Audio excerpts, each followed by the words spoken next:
Wuthering Heights by Emily Bronte. Chapter 13.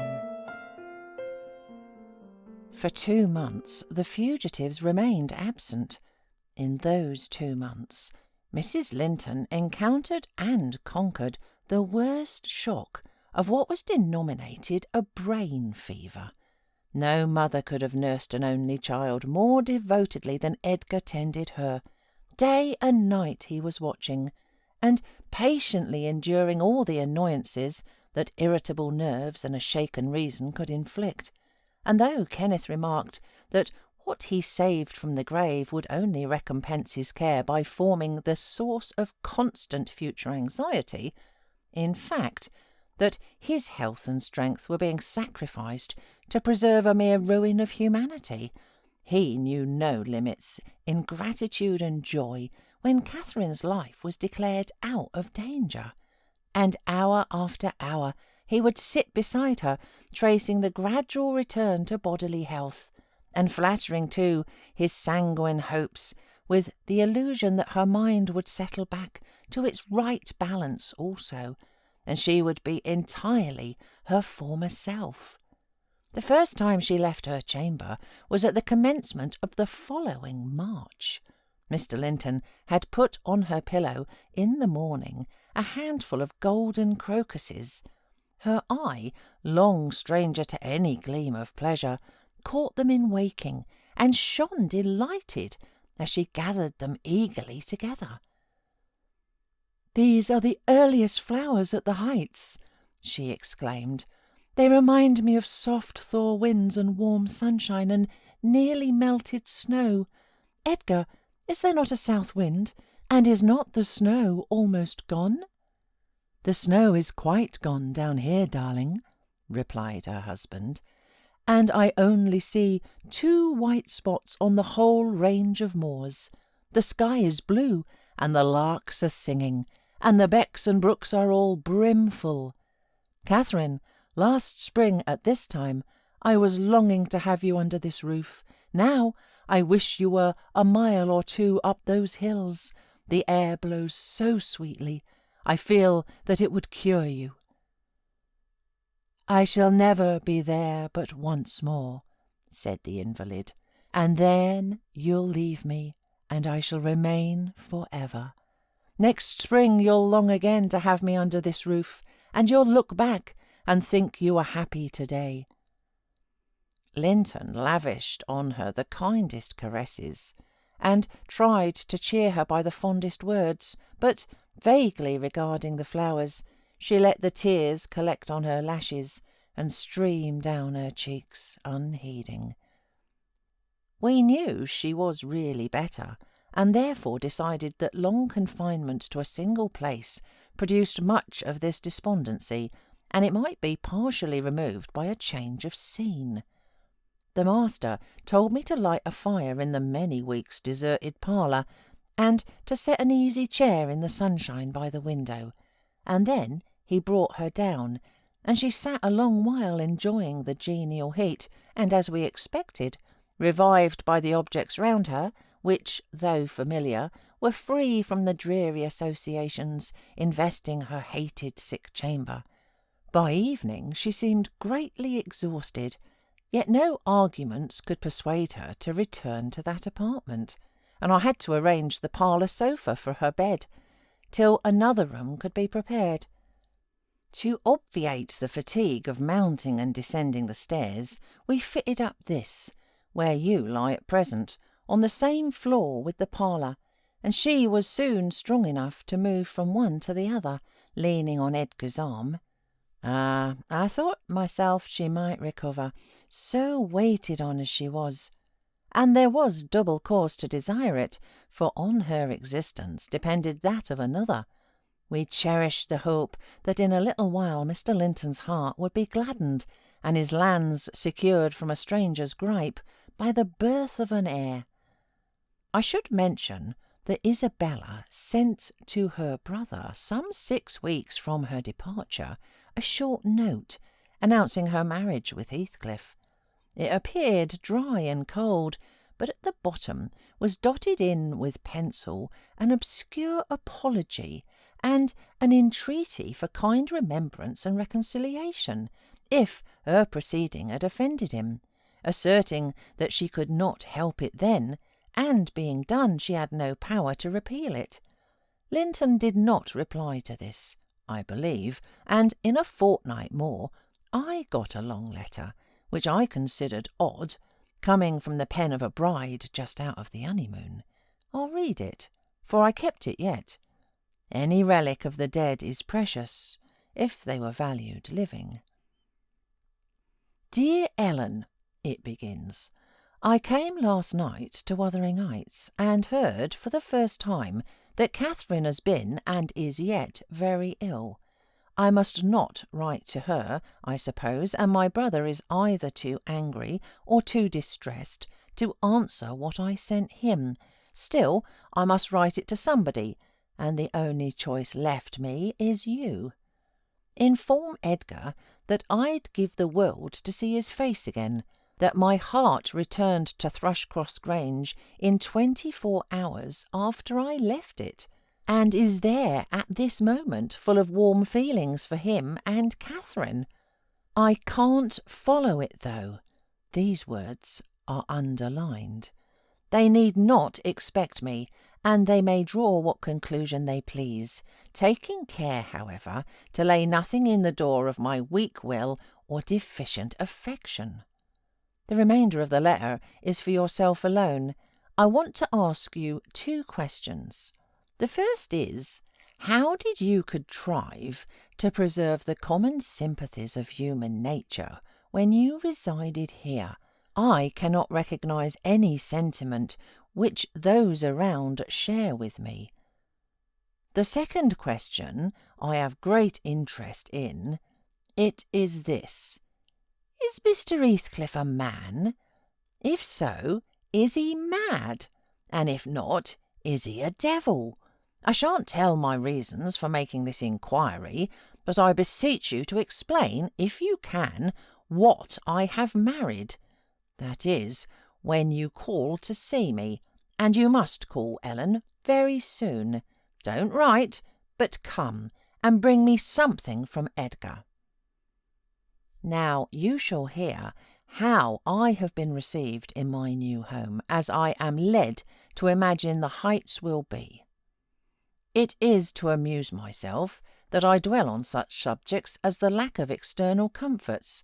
They never occupy my thoughts, except at the moment when I miss them.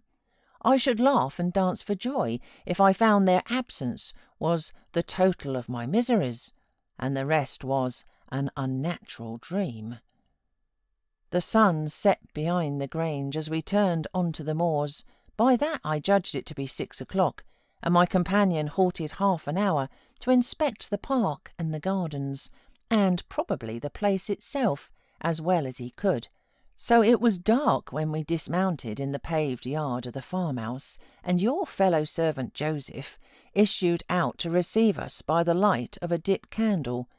He did it with a courtesy that redounded to his credit. His first act was to elevate his torch to a level with my face, squint malignantly, project his underlip, and turn away. Then he took the 2 horses and led them into the stables, reappearing for the purpose of locking the outer gate, as if we lived in an ancient castle. Heathcliff stayed to speak to him, and I entered the kitchen, a dingy, untidy hole. I dare say you would not know it. It is so changed since it was in your charge. By the fire stood a ruffianly child, strong in limb and dirty in garb, with a look of Catherine in his eyes and about his mouth. This is Edgar's legal nephew, I reflected, mine in a manner. I must shake hands, and yes, I must kiss him. It is right to establish a good understanding at the beginning. I approached, and attempting to take his chubby fist, said, "How do you do, my dear?" He replied in a jargon I did not comprehend. "Shall you and I be friends, Hareton?" was my next essay at conversation. An oath and a treat to set Throttler on me if I did not frame off, rewarded my perseverance.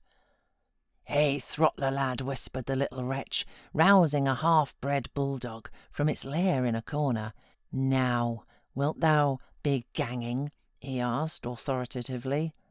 Love for my life urged a compliance. I stepped over the threshold to wait till the others would enter. Mr. Heathcliff was nowhere visible, and Joseph, whom I followed to the stables and requested to accompany me in, after staring and muttering to himself, screwed up his nose and replied, "Mim, mim, mim. Did ever Christian body hear aught like it? Mincing and munching. How can I tell what ye say?" "I say I wish you to come with me into the house," I cried, shaking him deaf, yet highly disgusted at his rudeness. "None o' me. I gettin' summat else to do," he answered, and continued his work, moving his lantern jaws meanwhile, and surveying my dress and countenance, the former a great deal too fine, but the latter, I'm sure, as sad as he could desire, with sovereign contempt. I walked around the yard and through a wicket to another door, at which I took the liberty of knocking, in hopes some more civil servant might show himself. After a short suspense it was opened by a tall, gaunt man, without neckerchief, and otherwise extremely slovenly. His features were lost in masses of shaggy hair that hung on his shoulders, and his eyes, too, were like a ghostly Catherine's, with all their beauty annihilated. "What's your business here?" he demanded grimly. "Who are you?" "My name was Isabella Linton," I replied. "You've seen me before, sir. I'm lately married to Mr. Heathcliff, and he has brought me here, I suppose by your permission." "Is he come back, then?" asked the hermit, glaring like a hungry wolf. "Yes, we came just now," I said, "but he left me by the kitchen door, and when I would have gone in, your little boy played sentinel over the place and frightened me off by the help of a bulldog." "It's well the hellish villain has kept his word," growled my future host, searching the darkness beyond me in expectation of discovering Heathcliff, and then he indulged in a soliloquy of execrations and threats of what he would have done had the fiend deceived him. I repented having tried this second entrance, and was almost inclined to slip away before he finished cursing, but ere I would execute that intention, he ordered me in, and shut and refastened the door. There was a great fire, and that was all the light in the huge apartment, whose floor had grown a uniform grey, and the once brilliant pewter dishes, which used to attract my gaze when I was a girl, partook of a similar obscurity, created by tarnish and dust. I inquired whether I might call the maid and be conducted to a bedroom. Mr. Earnshaw vouchsafed no answer. He walked up and down with his hands in his pockets, apparently quite forgetting my presence, and his abstraction was evidently so deep, and his whole aspect so misanthropical, that I shrunk from disturbing him again. You'll not be surprised, Ellen, at my feeling particularly cheerless, seated in worse than solitude on that inhospitable hearth, and remembering that 4 miles distant lay my delightful home, containing the only people I loved on earth, and there might as well be the Atlantic to part us, instead of those 4 miles. I could not overpass them. I questioned with myself, where must I turn for comfort? And, mind you, don't tell Edgar or Catherine, above every sorrow beside, this rose preeminent. Despair at finding nobody who could or would be my ally against Heathcliff. I had sought shelter at Wuthering Heights almost gladly, because I was secured by that arrangement from living alone with him. But he knew the people we were coming amongst, and he did not fear their intermeddling. I sat and thought a doleful time. The clock struck 8 and 9, and still my companion paced to and fro, his head bent on his breast and perfectly silent, unless a groan or a bitter ejaculation forced itself out at intervals. I listened to detect a woman's voice in the house, and filled the interim with wild regrets and dismal anticipations, which at last spoke audibly in irrepressible sighing and weeping. I was not aware how openly I grieved till Earnshaw halted opposite in his measured walk and gave me a stare of newly awakened surprise. Taking advantage of his recovered attention, I exclaimed, "I'm tired with my journey, and I want to go to bed. Where is the maid-servant? Direct me to her, as she won't come to me." "We have none," he answered. "You must wait on yourself." "Where must I sleep, then?" I sobbed. I was beyond regarding self-respect, weighed down by fatigue and wretchedness. "Joseph will show you Heathcliff's chamber," said he. "Open that door. He's in there." I was going to obey, then he suddenly arrested me and added in the strangest tone, "Be so good as to turn your lock and draw your bolt. Don't omit it." "Well," I said, "but why, Mr. Earnshaw? I do not relish the notion of deliberately fastening myself in with Heathcliff." "Look here," he replied, pulling from his waistcoat a curiously constructed pistol, having a double-edged spring knife attached to the barrel. "That's a great tempter to a desperate man, is it not? I cannot resist going up with this every night and trying his door. If once I find it open, he's done for. I do it invariably, even though the minute before I have been recalling 100 reasons that should make me refrain. It is some devil that urges me to thwart my own schemes by killing him. You fight against that devil for love as long as you may. When the time comes, not all the angels in heaven shall save him." I surveyed the weapon inquisitively. A hideous notion struck me, how powerful I should be, possessing such an instrument. I took it from his hand and touched the blade. He looked astonished at the expression my face assumed during a brief second. It was not horror, it was covetousness. He snatched the pistol back jealously, shut the knife, and returned it to its concealment. "I don't care if you tell him," said he. "Put him on his guard and watch for him. You know the terms we are on." "I see. His danger does not shock you." "What has Heathcliff done to you?" I asked. "In what has he wronged you, to warrant this appalling hatred? Wouldn't it be wiser to bid him quit the house?" "No," thundered Earnshaw. "Should he offer to leave me, he's a dead man.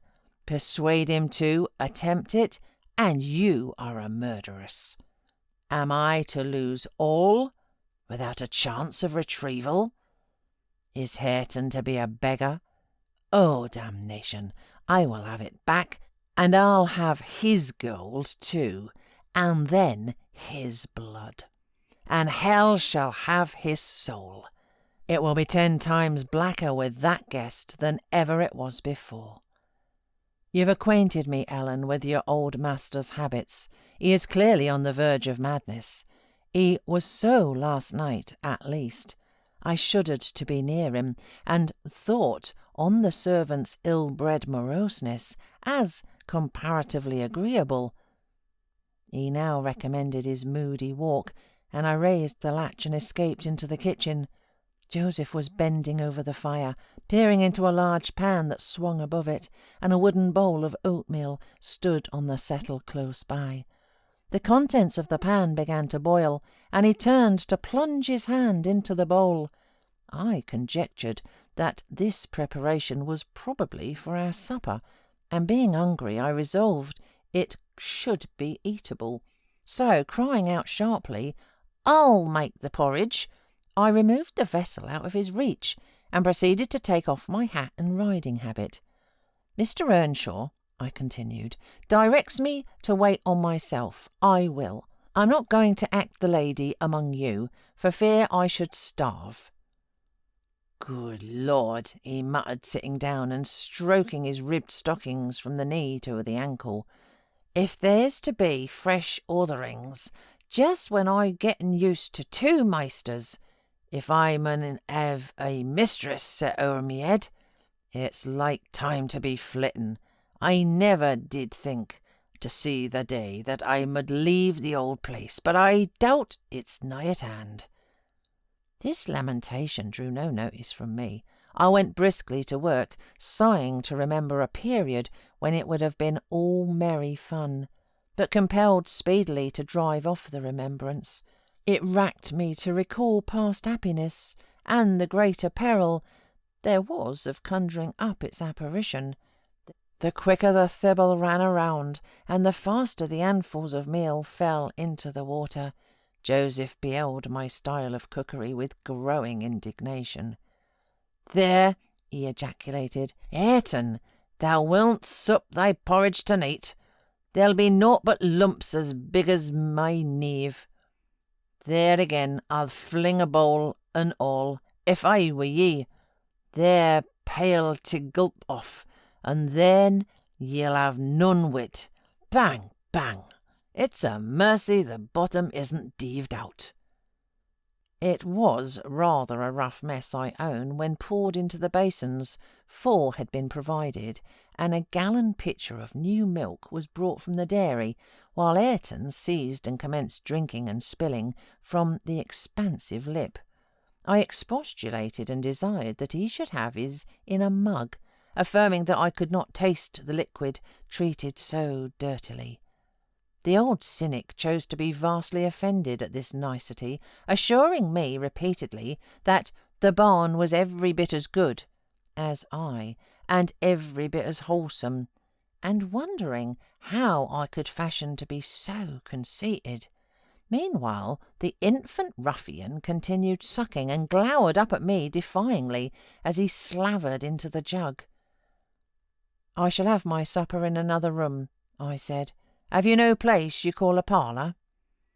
"Parlour?" he echoed sneeringly. "Parlour? Nay, we've no parlours. If you dunnot like wa company, there's maisters, and if you dunnot like master, there's us." "Then I shall go upstairs," I answered. "Show me a chamber." I put my basin on a tray and went myself to fetch some more milk. With great grumblings the fellow rose and preceded me in my ascent. We mounted to the garrets. He opened a door now and then to look into the apartments we passed.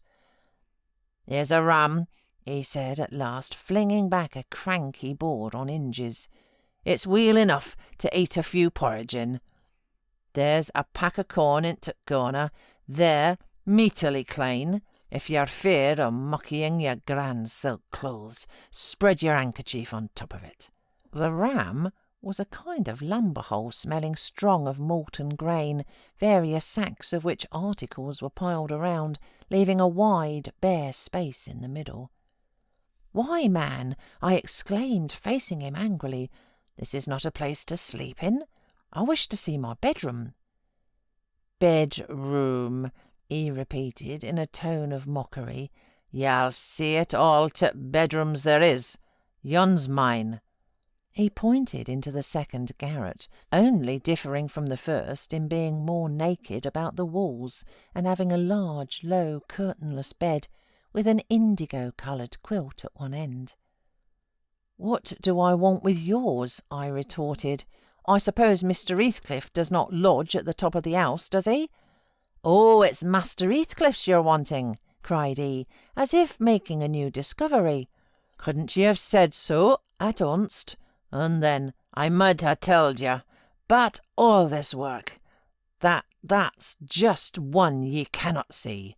He, alas, keeps it locked, and nobody ever mells on't but himseln." "You've a nice house, Joseph," I could not refrain from observing, "and pleasant inmates, and I think the concentrated essence of all the madness in the world took up its abode in my brain the day I linked my fate with theirs. However, that is not to the present purpose. There are other rooms. For heaven's sake, be quick, and let me settle somewhere." He made no reply to this adjuration, only plodding doggedly down the wooden steps, and halting before an apartment which, from that halt, and the superior quality of its furniture, I conjectured to be the best one. There was a carpet, a good one, but the pattern was obliterated by dust. A fireplace hung with cut paper, dropping to pieces, an handsome oak bedstead with ample crimson curtains of rather expensive material and modern make, but they had evidently experienced rough usage. The valances hung in festoons, wrenched from their rings, and the iron rod supporting them was bent in an arc on one side, causing the drapery to trail upon the floor. The chairs were also damaged, many of them severely, and deep indentations deformed the panels of the walls. I was endeavouring to gather resolution for entering and taking possession, when my fool of a guide announced, "This here is t' master's." My supper by this time was cold, my appetite gone, and my patience exhausted. I insisted on being provided instantly with a place of refuge and means of repose. "Where the devil," began the religious elder. "The Lord bless us, the Lord forgie us. What the hell would ye gang, ye mad, wearisome nowt? You've seen all but Ayrton's bit of a chamber. There's not another oil to lig down in the house." I was so vexed I flung my tray and its contents on the ground, and then seated myself at the stair's head, hid my face in my hands, and cried. "Ech, ech!" exclaimed Joseph. "Well done, Miss Cathy. Well done, Miss Cathy. Howsever, t' master shall just tumble o'er in broken pots, and then we'll hear summat. We'll hear how it's to be. Good for nowt, Madeline. You deserve penning through this to Christmas, flinging t' precious gifts of God under foot, ye fleesome rages. But I'll miss them if ye show your spirit long. Will Heathcliff bide such bonny ways, think ye? I nobbut wish he may catch ye in that plisky. I nobbut wish he may." And so he went on scolding to his den beneath, taking the candle with him, and I remained in the dark. The period of reflection succeeding this silly action compelled me to admit the necessity of smothering my pride and choking my wrath, and bestirring myself to remove its effects. An unexpected aid presently appeared in the shape of Throttler, whom I now recognized as a son of old Skulker. It had spent its whelphood at the Grange, and was given by my father to Mr. Inley. I fancy it knew me. It pushed its nose against mine by way of salute, and then hastened to devour the porridge, while I groped from step to step, collecting the shattered earthenware, and drying the spatters of milk from the banister with my pocket-handkerchief. Our labours were scarcely over when I heard Earnshaw's tread in the passage. My assistant tucked in his tail and pressed to the wall. I stole into the nearest doorway. The dog's endeavour to avoid him was unsuccessful, as I guessed by a scutter downstairs and a prolonged, piteous yelping. I had better look. He passed on, entered his chamber, and shut the door. Directly after Joseph came up with Ayrton to put him to bed. I had found shelter in Ayrton's room, and the old man, on seeing me, said, "There's room for both of ye and your pride. Now I should think in the house. It's empty. Ye may have it all to yourself, and him, as Alice Max a third. Aye, such ill company." Gladly did I take advantage of this intimation, and the minute I flung myself into a chair by the fire, I nodded and slept.